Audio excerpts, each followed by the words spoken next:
بسم الله الرحمن الرحيم إن الحمد لله نحمده ونستعينه ونستغفره ونعوذ بالله من شرور أنفسنا ومن سيئات أعمالنا من يهده الله فلا مضل له ومن يضلل فلا هادي له وأشهد أن لا إله إلا الله وحده لا شريك له وأشهد أن محمدا عبده ورسوله صلی اللہ علیہ وعلى آلہ وصحبہ وسلم تسلیما کثیرا الی یوم الدین ثم اما بعد۔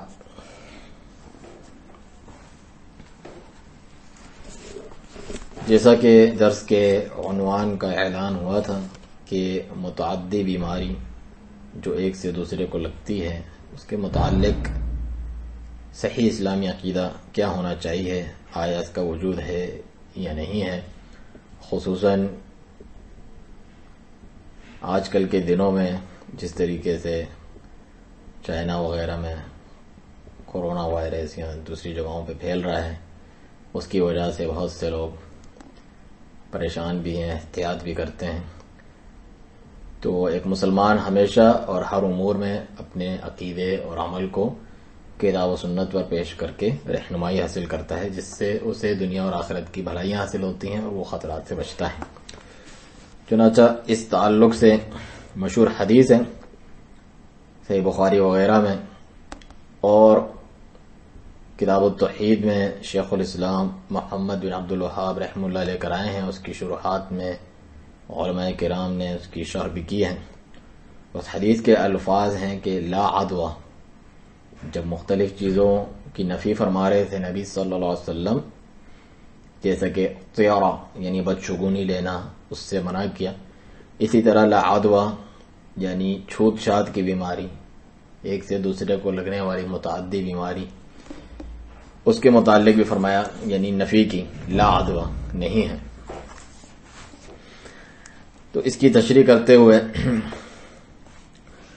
تحصیل العزیز الحمید جو کہ شرح کتاب التوحید شیخ سلیمان بن عبداللہ التمیمی رحمہ اللہ فرماتے ہیں کہ سب سے پہلے عدوہ کی نفی ہے، جو کہ اعداء کا اسم ہے، جس کا معنی یہ ہے کہ کسی بیمار کی بیماری کا دوسرے میں چلا جانا، سرایت کرنا، اسے لگ جانا۔ مثال کے طور پہ کوئی اونٹ کھجلی کے مرض میں مبتلا ہو جائے، خارش کے، تو صحت مند اونٹوں کو اس سے اس خدشے سے دور رکھا جائے کہ کہیں اس کی کھجلی دوسرے اونٹوں تک سرایت نہ کر جائے۔ چنانچہ اس حدیث کی بعض روایات میں ہے کہ جب رسول اللہ صلی اللہ علیہ وسلم نے اس نظریہ اور اس عقیدہ کے ایک سے دوسرے کو مرض لگتا ہے اس کی نفی فرمائی، تو ایک بدو نے، ایک دیہاتی نے عرض کیا کہ یا رسول اللہ، پھر ایسا کیوں ہوتا ہے کہ ایک مقام پر یعنی صحت مند، صحیح اور صاف ستھرے، صاف کھال والے، صاف جلد والے اونٹ ہوتے ہیں، اور جب ان میں کھجلی والا اونٹ داخل ہوتا ہے تو سب کو خارش والا بنا دیتا ہے، خارش زدہ بنا دیتا ہے، جس سے ثابت ہوا کہ کوئی مرض دوسرے میں چلا جاتا ہے، سرایت کرتا ہے۔ تو رسول اللہ صلی اللہ علیہ وسلم نے ارشاد فرمایا، مجھے بتاؤ کہ پہلے والے خارش زدہ اونٹ میں کس اونٹ کے مرض نے جو ہے منتقل ہوا ہے؟ تو یہ تو لاجواب کر دینے والی بات ہے۔ اسے جب اللہ تعالی کی طرف سے لگا ہے تو وہ خاموش ہو گئے یہ بات سن کر، یعنی اللہ کی مشیت سے ہوتا ہے، اور یہ صحیح بخاری کی اور صحیح مسلم کی روایت ہے۔ تو واضح ہو کہ صحیح مسلم میں ہے کہ ابو ہریرہ رضی اللہ عنہ پہلے اس حدیث کو روایت کرتے تھے، اور اس کے ساتھ ساتھ ایک اور حدیث بھی بیان کرتے تھے کہ رسول اللہ صلی اللہ علیہ وسلم نے یہ بھی فرمایا کہ کسی بیمار کو کسی تندرست پر داخل نہ کیا جائے، ان پر پیش نہ ہو، آپس میں نہ ملے۔ اس حدیث کا بظاہر تو یوں لگتا ہے کہ کنٹراڈکشن ہے، کہ یعنی تضاد ہے اس پہلی حدیث اور اس میں۔ پھر ایک وقت وہ بھی آیا کہ ابو ہریرہ رضی اللہ عنہ صرف یہ دوسری حدیث بیان کرنے لگے اور پہلی حدیث کی روایت ترک کر دی، نہیں بتاتے تھے۔ تو لوگوں نے اس بارے میں آپ سے پوچھا بھی، رجوع کیا، یاد دلایا کہ آپ پہلے والی حدیث بھی روایت کرتے تھے، یعنی جس میں ہے کہ متعدی مرض نہیں ہوتا ایک سے دوسرے کو لگنے والا۔ تو ابو ہریرہ رضی اللہ عنہ نے اسے ماننے سے انکار کر دیا، یعنی میں بیان نہیں کرتا تھا۔ ابو ہریرہ رضی اللہ عنہ سے روایت کرنے والے ابو سلمہ فرماتے اب مجھے معلوم نہیں کہ خود ابو ہریرہ رضی اللہ عنہ بھول گئے ہیں، نسیان ہو گیا ہے، یا ایک قول دوسرے سے منسوخ ہو گیا ہے، یعنی اب وہ پہلی والی بات نہیں ہے، دوسرے نے اس کو منسوخ کر دیا ہے، کیا وجہ ہے۔ لیکن آگے شیخ فرماتے ہیں کہ لا عدوہ والی جو حدیث ہے اسے ثابت کرنے کے لیے ابو ہریرہ رضی اللہ عنہ کا بھول جانا کوئی نقصان دہ نہیں ہے، کیونکہ اس حدیث کو رسول اللہ صلی اللہ علیہ وسلم سے صحابہ کی ایک بڑی جماعت نے روایت کیا ہے، جن میں انس بن مالک، جابر بن عبداللہ اور عبداللہ بن عمرو رضی اللہ عنہم وغیرہ شامل ہیں۔ لہذا ابو ہریرہ رضی اللہ عنہ کا بھول جانا اس حدیث کے ثابت ہونے پہ کوئی اثر انداز نہیں ہوتا کہ یہ ثابت شدہ ہے۔ لیکن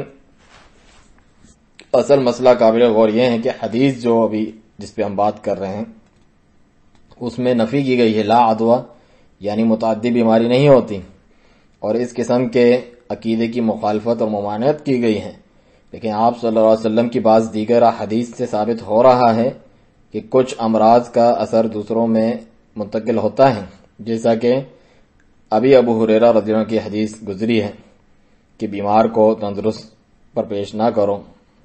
داخل نہ کرو، ہدایت فرمائیے، جس سے تعدی کا یعنی متعدد ہونے کا علم ہوتا ہے۔ اس سے ایک حدیث میں یہ بھی ارشاد فرمایا، جیسا کہ صحیح بخاری کی روایت ہے کہ فر من المجذوم کما تفر من الاسد، کسی جذام کے مریض یعنی جس میں کوڑ ہوتا ہے اس سے اس طرح بھاگو دور جس طرح شیر کو دیکھ کے بھاگتے ہو۔ اس حدیث سے یہ بھی ثابت ہوا کہ مجذوم جس کو جذام اور کوڑ ہوتا ہے اس کا مرض تندرست انسان میں کو لگ سکتا ہے، منتقل ہو سکتا ہے۔ احادیث کے اس ظاہری تعارض کو یعنی آپس میں ان میں جو تضاد نظر آتا ہے کو ختم کرنے کے لیے علماء کرام سے مختلف باتیں اور توجیحات رہنمائیاں موجود ہیں ان دونوں کو جمع کرنے کے تعلق سے۔ تو بعض تو لا عدوہ والی حدیث کو مرجوح اور قابل ترک قرار دیتے ہیں، جس کی وجہ یہ بیان کرتے ہیں کہ ابو ہریرہ رضی اللہ عنہ نے اس حدیث کو روایت کرنا چھوڑ دیا تھا، جبکہ اس کے مقابلے میں بیماری والوں سے بچ کے رہنے کی جو حدیث ہیں وہ بکثرت وارد ہوئی ہیں۔ لہذا لا عدوہ جو حدیث ہے اس کو ترک کرنا ہی افضل ہے اور اولیٰ ہے، لیکن یہ قول اپنے اندر کوئی وزن نہیں رکھتا۔ شیخ فرماتے ہیں چنانچہ حدیث عدوہ جو ہے کو محض ابو ہریرہ رضی اللہ عنہ کے رجوع یا آپ کے بھول جانے کی بنا پر مرجوع سمجھنا غلط ہے، کیونکہ اس حدیث کو ابو ہریرہ رضی اللہ عنہ کے علاوہ بھی بہت سے صحابہ نے روایت کیا ہے، جس طرح سے پہلے ہم نے ان کا نام بھی ذکر کیا۔ تو بعض دیگر علماء نے اس کے بالکل برعکس قول اختیار کیا ہے، چنانچہ انہوں نے حدیث لا عدوہ کو راجح اور قابل اعتماد قرار دیتے ہوئے مخالف معنی کی تمام احادیث کو رد کر دیا ہے، اور بعض کو شذوذ کی بنا پر معلول قرار دیا ہے، یعنی ان میں علت ہے۔ تو ان حضرات کا حدیث لا عدوہ یعنی کوئی متعدی بیماری نہیں ہوتی، اس کو ترجیح دینے کی ایک بنیاد یہ بھی ہے کہ عائشہ رضی اللہ عنہا نے ایک جذام زدہ شخص، ایک کوڑ والے سے دور بھاگنے والی حدیث کا انکار کیا تھا اور فرمایا تھا کہ رسول اللہ صلی اللہ علیہ وسلم نے یہ بات کبھی نہیں ارشاد فرمائی، بلکہ آپ صلی اللہ علیہ وسلم نے تو یہ ارشاد فرمایا کہ کسی کا مرض دوسرے کو نہیں لگتا۔ تو عائشہ صدیقہ رضی اللہ عنہا نے یہ فرمایا تھا کہ میرا ایک غلام جذام کے مرض میں مبتلا تھا، وہ میرے برتنوں میں کھاتا پیتا تھا، وہ میرے بستر پر سو بھی جاتا تھا، جیسے کہ ابن جریر الطبری کی روایت ہے۔ لیکن یہ اطلاق بھی صحیح معلوم نہیں ہوتا، کیونکہ بعض مریضوں سے دور ہو کر رہنے کی احادیث بھی ثابت ہیں جن کا یوں انکار ممکن نہیں ہے۔ علماء کی تیسری جماعت نے ان مختلف احادیث میں تطبیق کی راہ اختیار کی ہے، چنانچہ یعنی انہیں جمع کرنے کی کوشش کی ہے، سب پر عمل ہو سکتا ہے۔ چنانچہ انہوں نے عدوہ کے اثبات و نفی کو دو مختلف حالتوں پر محمول کیا ہے، یعنی دو مختلف حالتوں کے متعلق ہے یہ بات۔ جن حدیث میں عدوہ کی نفی وارد ہوئی ہے وہ اس شخص کے متعلق ہے جس کا یقین اور توکل پختہ ہو کہ کسی بیماری کے لگنے پر اسے اپنے بارے میں یہ ادوا کا جو اعتقاد ہے جاہلیت والا اس میں گرفتار ہونے کا شبہ نہ ہو. جیسا کہ لوگوں کی اکثریت تو بدشگونی کے عقیدے، فاسد عقیدے میں، بگڑے ہوئے عقیدے میں گرفتار ہیں، لیکن ایک صحیح العقیدہ اور قوی التوکل شخص ایسے ہر وہم کی نفی کر دیتا ہے. اس کے برعکس جن حدیث میں ادوا کا اثبات ہے اور جذام وغیرہ سے دور رہنے کا حکم ہے تو وہ اس شخص کے متعلق ہے جس کا ایمان و توکل کمزور سا ہو کہ مریضوں سے اختلاط یعنی ان سے ملنے جلنے کی صورت میں کسی بیماری کے لگ جانے پہ فوراً یہ کہہ اٹھے کہ فلاں کا مرض جو ہے مجھ میں منتقل ہو گیا، یہ وجہ ہے. تو ایسے ضعیف الاعتقاد کمزور عقیدے والے شخص کو کسی مجذوم وغیرہ سے دور ہی رہنے کا حکم دیا گیا ہے تاکہ وہ جو غلط عقیدہ ہے متعدی مرض کے متعلق اس کا شکار ہونے سے بچ جائیں، جو اس کی اپنی حفاظت کے لیے. امام مالک رحمہ اللہ سے جب مجذوم سے بھاگنے کی حدیث کے متعلق پوچھا گیا تو انہوں نے فرمایا مجذوم سے اختلاط کی جو ناپسندیدگی میرے علم میں تو نہیں ہے، البتہ احادیث میں سے دور رہنے کا حکم اس اندیشے کے تحت آیا ہے کہ کہیں مومن کے دل میں یہ خیال نہ پیدا ہو جائے کہ اسے لگنے والا مرض فلاں مریض سے میل ملاپ کی وجہ سے لاحق ہوا ہے، اس لیے لگا ہے اس کو. اس کا یہ معنی ہوا کہ ادوا در حقیقت کچھ بھی نہیں، لیکن مجذوم وغیرہ سے دور بھاگنے کا حکم محض اس وجہ سے ہے کہ ادوا کے اعتقاد میں گرفتار ہونے کے تمام ذرائع جو ہیں اس کا سدباب کر دیا جائے کہ کہیں کوئی شخص اس وہم میں گرفتار نہ ہو جائے کہ مجھ پر اس بیماری کا حملہ فلاں مریض کے سبب سے ہوا، چنانچہ اس وہم سے وہ ادوا کے اس بات کا شکار ہو جائے کہ ادوا ہوتا ہے جس کی شریعت نے نفی کی ہے. تو تطبیق کے اس اسلوب کو ابو عبید، ابن جریر الطبری اور الطحاوی نے بھی پسند کیا ہے، اور جو تفسیر العزیز حمید والے ہیں کتاب التوحید کی شرح کرنے والے جن کا کلام ہم ذکر کر رہے ہیں، وہ فرماتے ہیں کہ ان تمام توجیحات سے بہتر وہ توجیح ہے جو امام بیہقی رحمہ اللہ نے بیان کی ہے اور جسے ابن الصلاح، ابن القیم، ابن رجب اور ابن مفلح وغیرہ رحمہم اللہ نے بھی پسند کیا ہے. چنانچہ وہ فرماتے ہیں کہ جن حدیث میں ادوا کی نفی ہے ان کا معنی یہ ہے کہ جاہلی عقیدے کے طریقے پر ادوا کی کوئی حقیقت نہیں. چنانچہ اہل جاہلیت کا عقیدہ یہ تھا کہ کسی مریض کے مرض کا دوسرے میں منتقل ہو جانا ایک طبعی امر ہے، ایک فطری ہے، اس میں اللہ تعالیٰ کی مشیت کا کوئی دخل نہیں ہے. گویا وہ اس فعل کی نسبت غیر اللہ کی طرف کرتے تھے. چونکہ یہ عقیدہ غلط ہے لہذا شریعت نے اس قسم کا عقیدہ رکھنے والوں کے جو ادوا کا عقیدہ ہے اس کی نفی فرمائی ہے. اور جن حدیث میں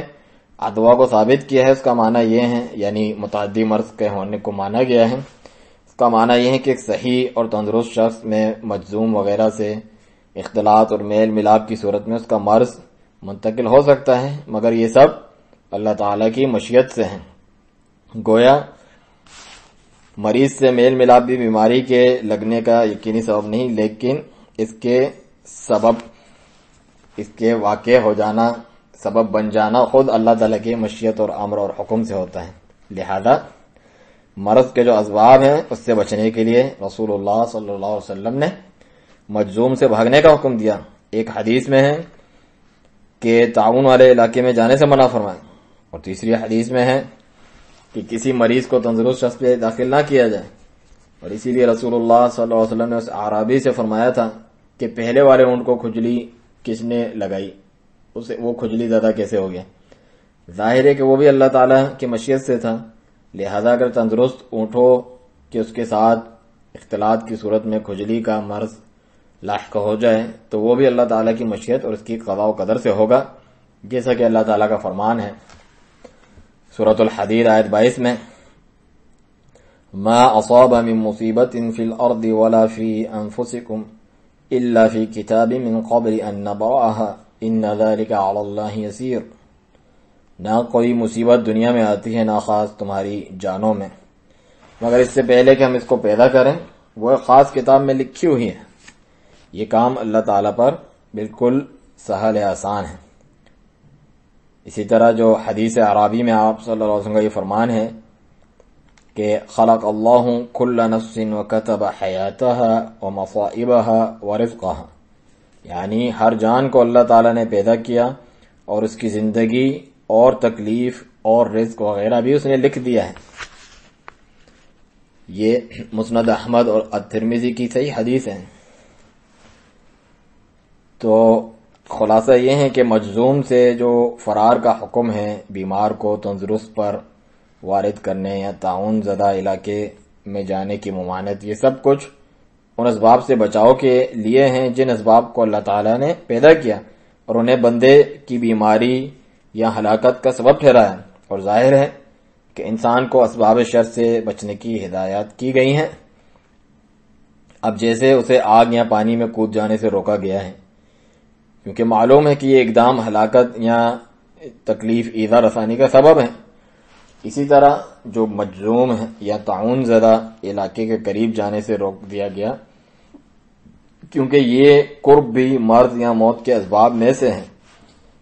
بہرحال ان اسباب اور ان کے مسببات کا خالق صرف اور صرف اللہ تعالیٰ ہی ہے، اس کے علاوہ کوئی دوسرا نہیں۔ انسان کا اللہ پر توکل انتہائی مضبوط ہو اور قضاء و قدر پر، تقدیر پر ایمان پختہ ہو، تو اللہ تعالیٰ پر بھروسہ کرتے ہوئے اور یہ امید رکھتے ہوئے کہ کوئی نقصان نہیں ہوگا، بعض اسباب کے ساتھ اختلاط کر دیتا ہے۔ ایسی صورت میں بظاہر کوئی حرج نظر نہیں آتا، اور خاص طور پر جب ایسا کرنے میں کوئی خاص یا عام مصلحت بھی موجود ہو اس کے اندر، تو ایسا قدم بھی اٹھا دیتا ہے اللہ پر توکل کر کے، یعنی جہاں جانے سے منع ہے تو وہاں چلا جاتا ہے لوگوں کے عقائد وغیرہ کی اصلاح اور توکل کی مضبوطی دکھانے کے لیے۔ اسی لیے ابو داؤد اور ترمذی کی ایک حدیث میں ہے کہ رسول اللہ صلی اللہ علیہ وسلم نے، اور یہ حدیث کی سند تھوڑی ضعیف ہے، بہرحال شیخ فرماتے ہیں کہ ایک مجذوم کا ہاتھ پکڑا جو کوڑ تھی جس شخص کو، اسے اپنے برتن میں رکھ دیا اور اپنے ساتھ کھانے میں شریک کیا، اور فرمایا کل بسم اللہ ثقۃ باللہ وتوکلا علی اللہ، کہ اللہ کا نام لے کر اس پر اعتماد کرتے ہوئے اور بھروسہ رکھتے ہوئے کھاؤ۔ تو اس حدیث کو امام احمد بن حنبل رحمہ اللہ نے مجذوم کے ساتھ اختلاط کے جواز کی دلیل بنایا ہے، اور صحابہ کرام میں سے امیر المؤمنین عمر رضی اللہ عنہ، عبداللہ بن عمر اور سلمان فارسی رضی اللہ عنہما سے بھی یہی مروی ہے، اور اسی کے جیسی نظیر، یعنی اس جیسی دوسری مثال کے طور پہ جناب خالد بن ولید رضی اللہ عنہ کے زہر کھانے کا واقعہ ہے۔ اللہ پر مکمل توکل رکھتے ہوئے کسی مصلحت کے تحت انہوں نے دکھایا تھا۔ اس طرح سعد بن ابی وقاص اور ابو مسلم الخولانی رضی اللہ عنہ اور رحمہ اللہ وغیرہ کا اپنے لشکروں سمیت سمندر کے اندر چلنے کا واقعہ بھی پیش کیا جا سکتا ہے۔ تو یہ کلام تھا تیسیر العزیز الحمید شرح کتاب التوحید میں سے۔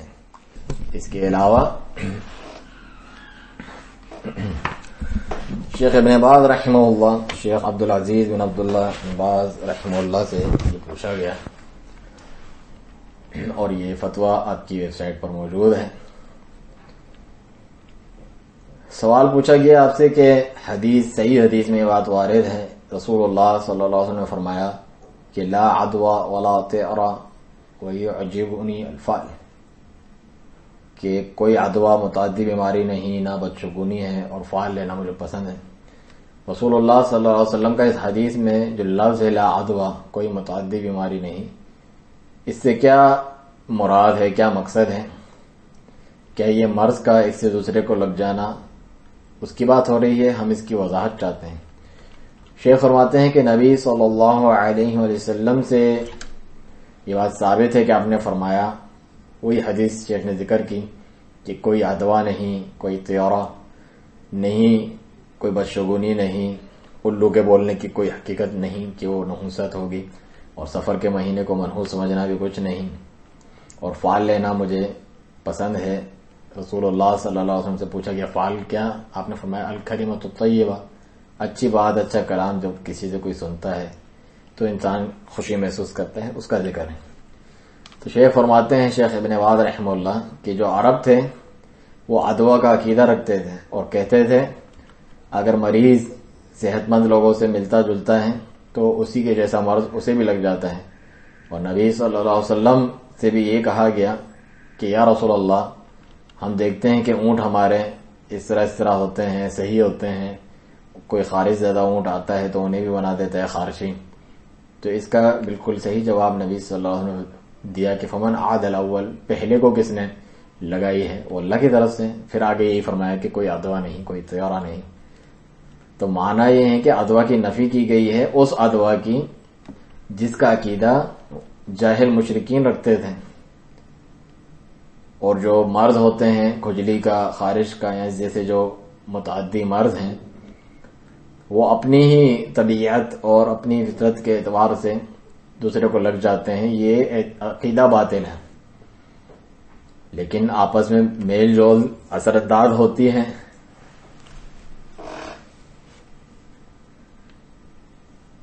اس کے بعد اس کی نفی نہیں فرمائی ہے نبی صلی اللہ علیہ وسلم نے، اللہ کی مشیت سے ہوتا ہے. تو جس چیز کی نفی فرمائی ہے وہ یہ جاہلیت کا اعتقاد ہے. تو یہ کبھی اثر رکھتی ہے، یعنی میل ملاپ رکھنا، اختلاط رکھنا، مرض اس سے نکل جو ہے دوسرے کو بھی مریض بنا دیتا ہے صحیح انسان کو. لیکن اللہ کے امر سے، اس کے اذن سے، اس کی اجازت سے، اللہ جل وعلا کے. اسی لیے فرمایا کہ مریض کو صحت مند پہ پیش نہ کرو، یعنی جو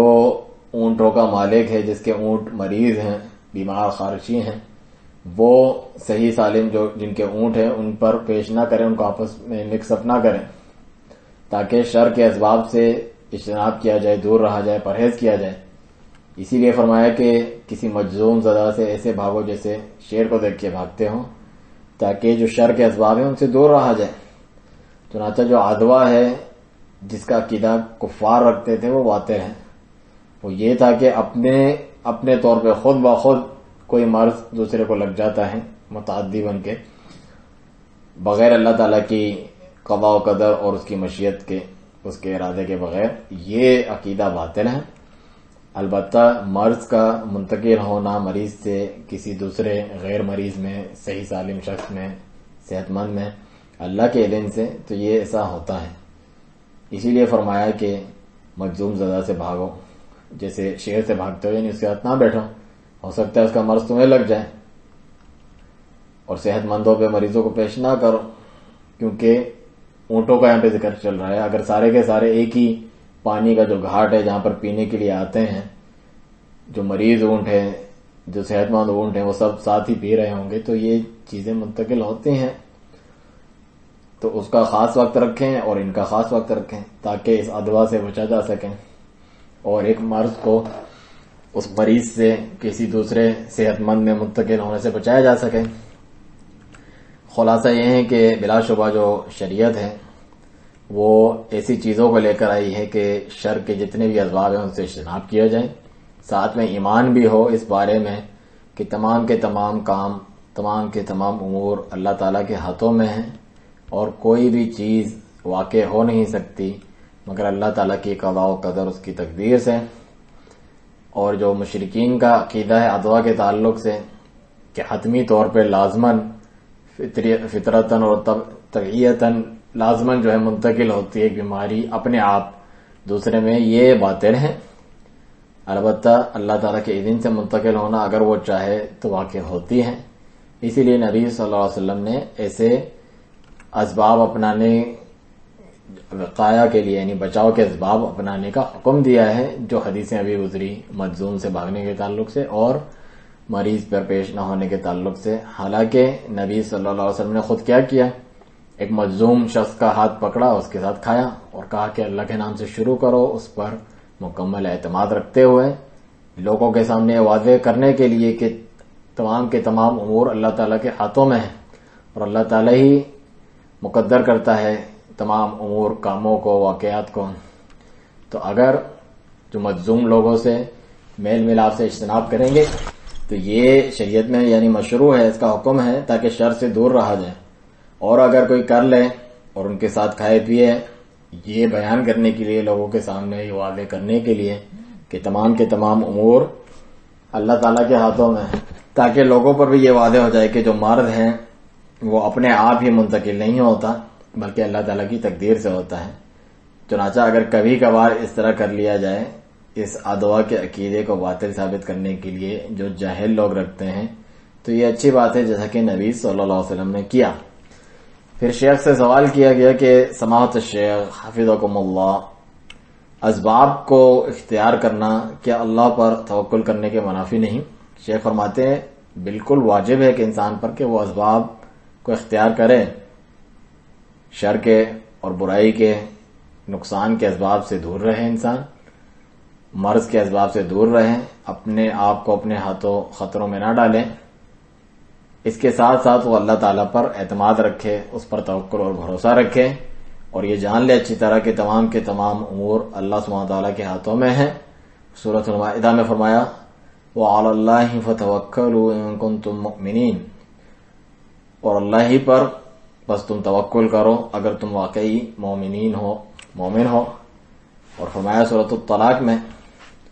وَمَن يَتَوَكَّلْ عَلَى اللَّهِ فَهُوَ حَسْبُهُ، اور جو اللہ پر توکل کرتا ہے تو اسے کافی ہو جاتا ہے. لیکن ساتھ ہی شر کے اسباب سے اجتناب کریں، مریضوں سے اختلاط میل ملاپ، ایسے مریضوں سے میل ملاپ نہ کرے کہ جن کے بارے میں عام عادت یہ جانی جاتی ہے کہ اللہ کے اذن سے وہ والا مرض منتقل ہوتا ہے، عموماً یہ ہوتا ہے. تو اسی طریقے سے جو دینی اعتبار سے جو اہل شر ہیں، برے لوگ ہیں، ان سے میل ملاپ نہ رکھیں. ہو سکتا ہے وہ جس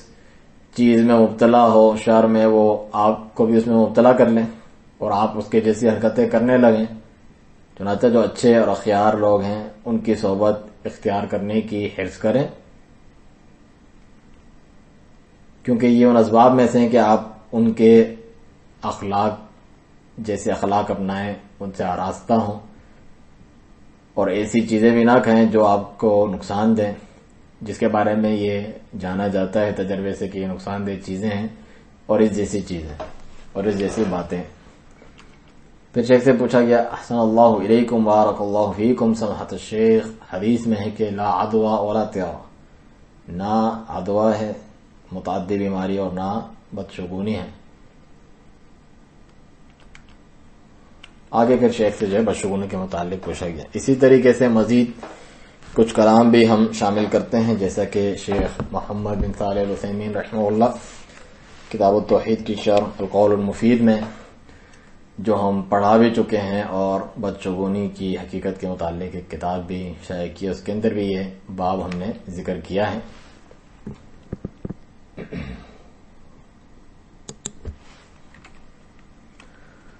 اس میں بیان فرماتے ہیں کہ چھوت چھات کی بیماری کی حقیقت،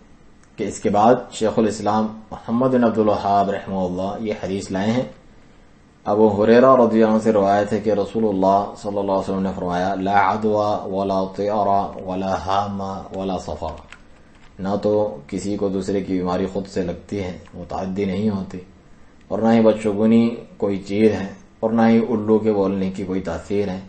اور نہ سفر کے مہینے کو منحوس سمجھنے کی کوئی حقیقت ہے.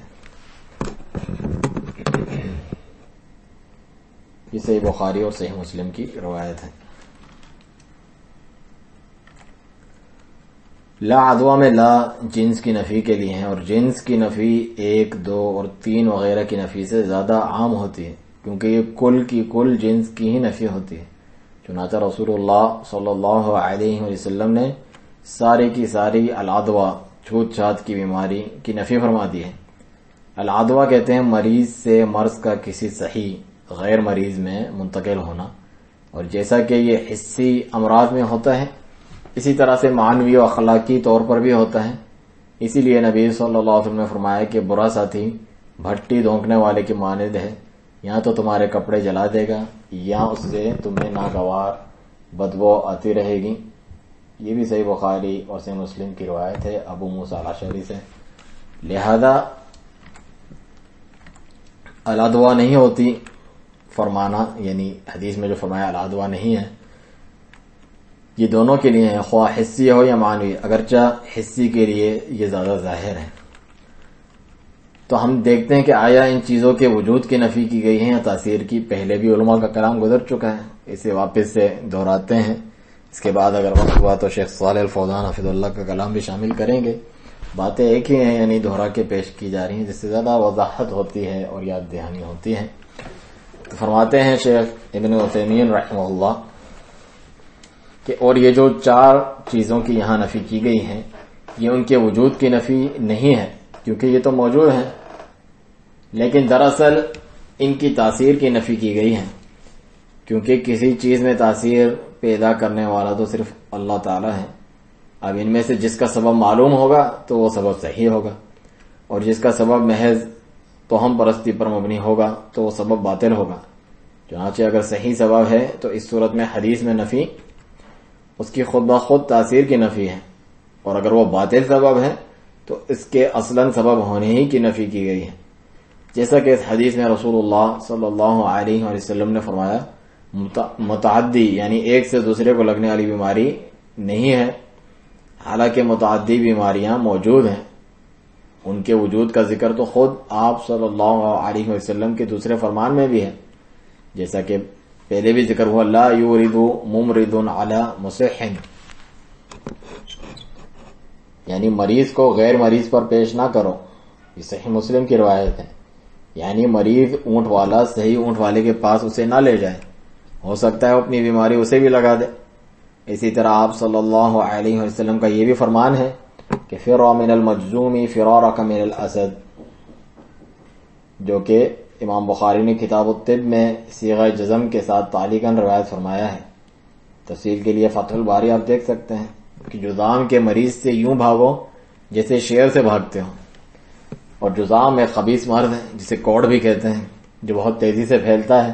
اور مریض کا خاتمہ کر دیتا ہے، حتیٰ کہ کہا جاتا ہے کہ یہی طاعون ہے.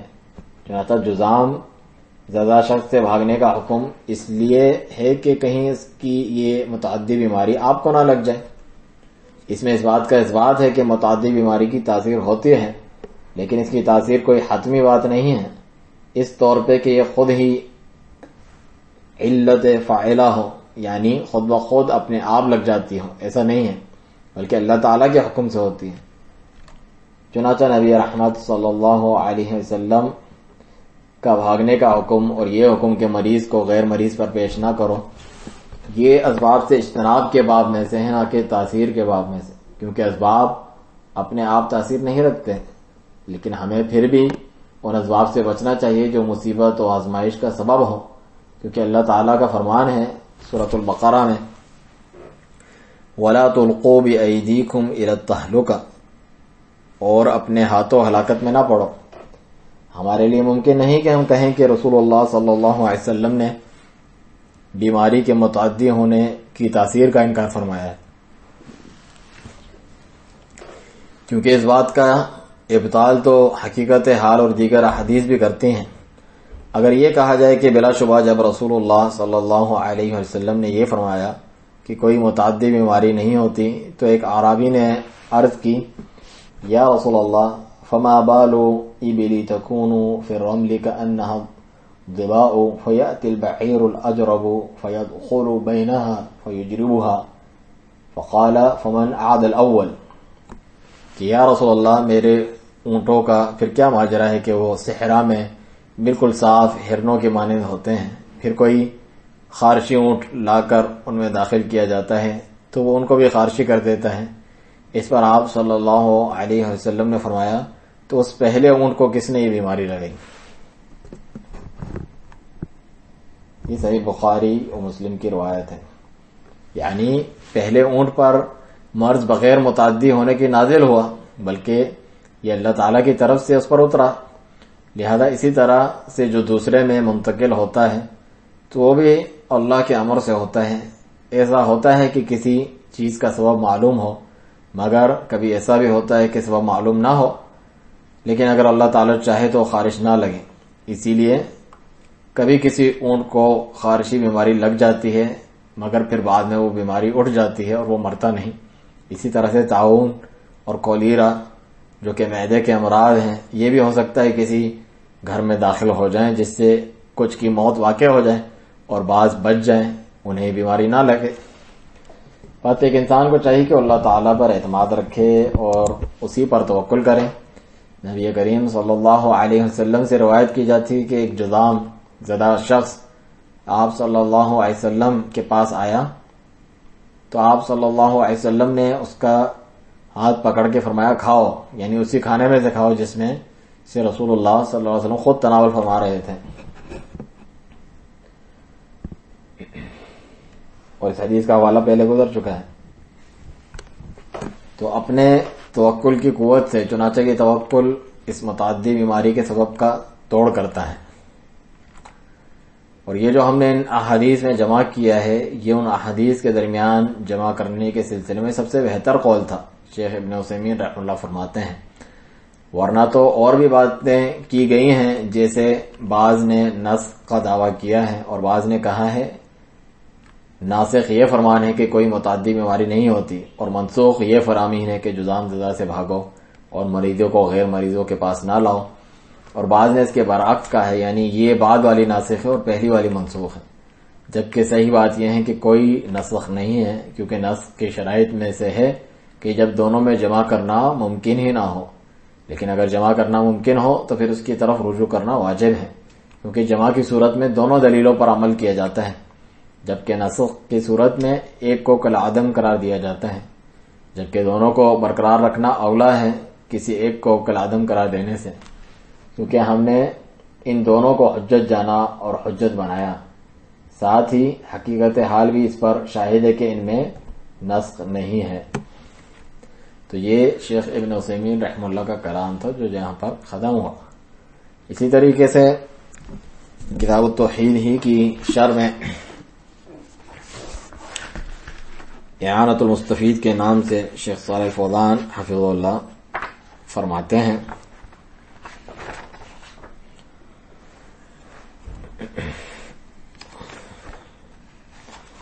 لا عدوہ کے تحت، کہ عدوہ سے مراد وہی شیخ اس کی تعریف فرماتے ہیں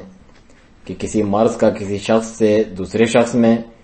کسی جانور چوپائے سے دوسرے جانور میں، یا کسی جگہ سے دوسری جگہ میں منتقل ہونا. اور مرض جو ہے ایک جگہ سے دوسری جگہ، ایک مریض سے دوسرے یعنی صحت مند میں،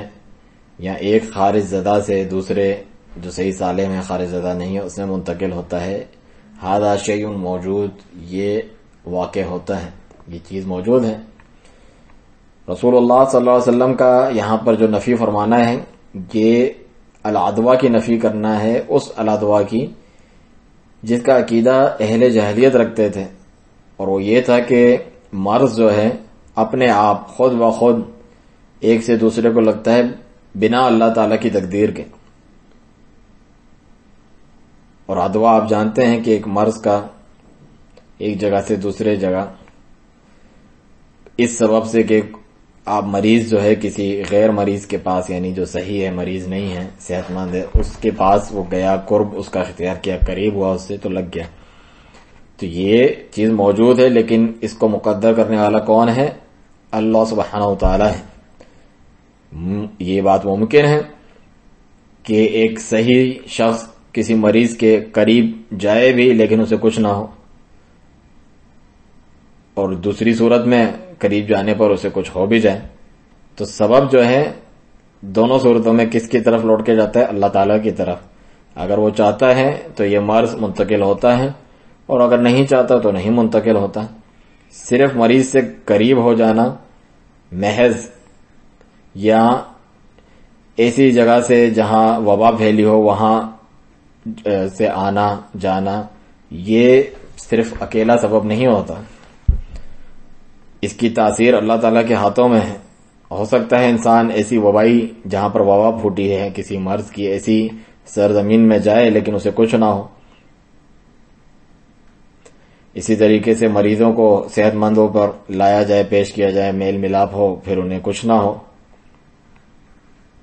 ہو سکتا ہے مریض کسی صحت مند کے پہلو میں ہی سو رہا ہو، اس کے بغل میں ہی، اور اسے کچھ نہ ہو، اور یہ بھی ہو سکتا ہے کہ اسے لگ جائے. تو ان دونوں حالتوں میں فرق کی وجہ کیا ہے؟ ان دونوں حالتوں میں کہ لگ جاتا ہے اور نہیں بھی لگتا، حالانکہ آپس میں ملے جلے ہوتے ہیں. ان میں فرق کی وجہ یہی ہے کہ اصل چیز اللہ تعالیٰ کی مشیت کی طرف راجع ہے، یعنی اس کی طرف لوٹتی ہے. وہ چاہے گا تو ہوگا، نہیں چاہے گا تو نہیں ہوگا. جبکہ جو اہل جاہلیت تھے وہ یہ تفریق نہیں کرتے تھے جو ہم نے ذکر کی، بلکہ ان کے نزدیک تو ہر وہ شخص جو مریض کے پاس جاتا ہے اسے ضرور لگتی ہے. اسے اللہ تعالیٰ کی قضاء و قدر کی جانب منسوب نہیں کرتے تھے اور نہ ہی اللہ سبحانہ تعالیٰ پر توکل اور بھروسہ کرتے تھے، اور وہ بدشگونی لینے میں اور جو ادوا یعنی متعدی بیماری ایک سے دوسرے لگنے میں بہت زیادہ جو ہے غلو سے کام لیتے تھے، مبالغے سے کام لیتے تھے، اور اس قسم کی حرکتیں کرتے تھے جن پر انسان کو ہنسی آئے. تو لا ادوا کا مطلب ہے اس ادوا کا انکار جو اہل جاہلیت عقیدہ رکھتے تھے ان کا، جبکہ متعدی بیماری کا واقع ہونا اللہ کے اذن سے تو یہ ایک حقیقت ہے جس کا انکار ممکن نہیں ہے. اسی لیے نبی صلی اللہ علیہ وسلم نے جو مجزوم ہے اس سے میل ملاپ سے روکا ہے، جیسا کہ صحیح بخاری کی روایت ہے تعلیقاً جو ہم نے بھی ذکر کی تھی. اسی لیے نبی صلی اللہ علیہ وسلم نے منع فرمایا ہے کہ جہاں وبا پھوٹی ہو، چاہے وہ طاعون ہو یا اس کے علاوہ کوئی بھی بیماری ہو، جہاں وبا پھوٹی ہو وہاں نہ جائے انسان، اور جو اس زمین میں ہے اور وہاں اچانک وبا پھوٹ پڑی ہے تو وہ وہاں سے نہ نکلے. جو باہر ہے وہ اندر نہ آئے، جو اندر ہے وہ باہر نہ جائے. صحیح بخاری اور مسلم کی روایت ہے، کیونکہ یہ مرض کے پھیل جانے کے اسباب میں سے ہیں، اور اس سے رک جانا یہ حفاظتی اقدامات میں سے ہیں اور بچاؤ کے اقدامات میں سے ہیں. اپنے خود ایسے علاقوں میں جانا اپنے آپ کو ہلاکت میں ڈالنا ہے، اور اللہ تعالیٰ نے اس سے منع کیا ہے. سوائے وہ شخص جس کا ایمان بہت زیادہ مضبوط اور قوی ہو اور اللہ تعالیٰ پر توکل اور بھروسہ بہت زیادہ ہو تو وہ اس وبا زدہ علاقے میں بھی جا سکتا ہے اور مریضوں سے میل ملاپ کر سکتا ہے اور اسے کچھ نہ ہو اللہ کی طرف سے، کیونکہ اس نے اللہ تعالیٰ پر اتنا زیادہ بھروسہ اور توکل کیا ہے. لیکن اس کے لیے ضروری ہے کہ وہ بہت زیادہ ہی قوی اہل ایمان میں سے ہو. لیکن جو ضعیف الایمان کمزور ایمان والے لوگ ہیں انہیں چاہیے کہ ایسی جگہوں سے دور رہیں. ایسا نہ ہو کہ انہیں کچھ لگ جائے اور پھر ان کا عقیدہ خراب ہونے لگے، بگڑ جائیں، غلط باتیں سوچنے لگیں. تو خطرے کی جو جگہیں ہیں وہاں پر پیش قدمی کرنا، خود جانا، یہ اپنے آپ کو ہلاکت میں ڈالنا ہے. اللہ تعالیٰ کا فرمان ہے سورۃ البقرہ میں وَلَا تُلْقُوا بِأَيْدِيكُمْ إِلَى التَّهْلُكَةِ، اپنے آپ کو اپنے ہاتھوں ہلاکت میں نہ ڈالو، الا یہ کہ کوئی ایسی مصلحت ہو جو راجع ہو، جہاں زیادہ رجحان ہو آپ کا، فائد دیکھتے ہوں اس قسم کے باتوں میں پیش قدمی کرنے کے لیے، تو اس میں پیش قدمی کرے، انسان جائے. لیکن اگر کوئی ایسی راجح مصلحت نہ ہو تو بچاؤ کی تدابیر اختیار کرنا وہ زیادہ اچھا ہے. الا یہ کہ کوئی مصلحت اور راجع تو پھر اقدام کرنا وہ زیادہ اچھا ہے. یہ حسب حال دیکھا جائے گا کیا حالت ہے. تو یہ شیخ صالح الفوزان حفظ اللہ کا کلام تھا اس حدیث کے تعلق سے. آپ نے مکمل علماء کرام کا کلام اس تعلق سے سنا کہ متعدی بیماری کے بارے میں جو اہل جاہلیت کا عقیدہ تھا اس کا انکار کیا گیا ہے، نہ کہ اس کی تاثیر کا. اس کی تاثیر اللہ تعالیٰ کے اذن اور حکم سے ہوتی ہے. احتیاط اختیار کرنے کا بھی جو ہے شریعت میں حکم دیا گیا ہے. اللہ سبحانہ تعالیٰ سے دعا ہے کہ ہر چیز کے بارے میں صحیح اسلامی عقیدہ رکھنے، اس پر عمل پیرا ہونے کی توفیق دے، اور تمام لوگوں کو، مسلمانوں کو ہر قسم کے امراض سے، بیماریوں سے، وباؤں سے بچائے اور محفوظ رکھیں، اور ہر قسم کی چاہے جسمانی اور روحانی کمزوریاں، بیماریاں اللہ سبحانہ تعالیٰ تمام لوگوں کی دور فرمائے، سب کو جو ہے صحت عاجلہ کاملہ عطا فرمائے. وسبحانک اللہم وبحمدک اشہد ان لا الہ الا انت استغفرک واتوب الیک.